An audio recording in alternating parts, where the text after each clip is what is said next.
Mainit-init pa, Sherwin Gatchalian naglabas ng saloobin sa isyu na sangkot ang partner na si Bianca Manalo. Tingnan ang mga detalye.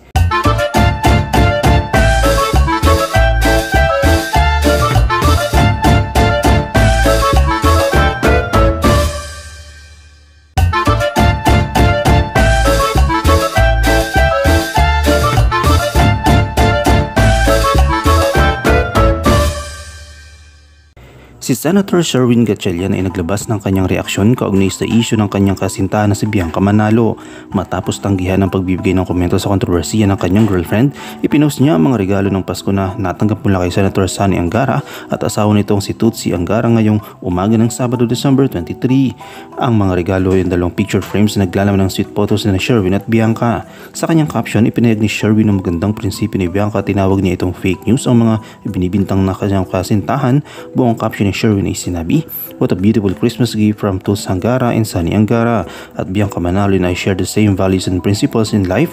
No fake news will divide us apart. Ito na ang sagot sa mga nagtatanong kung ano ang mangyayari ngayon sa relasyon ni Sherwin at Bianca kasunod ng issue ng huli. Nirepost naman ni Bianca ang kanyang Instagram story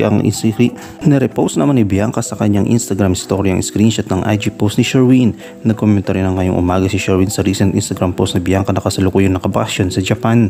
Nagpost si Bianca ng kanyang larawan na may suot na Ushanka hat o Russian hat na nasa Disneyland, Japan ito. Naglabas ng statement naman matatandaan si Bianca nitong Huwebes, December 22 kaugnay ng issue. Tahasan niyang itinanggi ang issue ang isyong iniuugnay siya kay Rob Gomez matapos lumabas ang screenshot ng kanyang private messages sa aktor. Bukod dito ay lumabas din ang screenshot sa private conversation na Rob kay Herlyn Budol. Sina Bianca, Rob at Herlyn ay co-actor sa now-defunct GMA teleseryeng Magandang Dilag. December 19, 2023 nang kumalat sa social media ang screenshots ng private messages ni Rob at ni Herlyn, gayon din ang private messages ni Bianca kay Rob. Sa messages ni Bianca, matutukoy rito makikipagkita siya kay Rob ng 7 AM bago siya umalis ng 10 AM. Binigyan ng kulay ng mga mensahe na Bianca na lihim na pagtagpo umano kay Rob. Iginiit naman na Bianca sa kanyang statement na edited ang nilik na screenshots para mag-iba ang konteksto.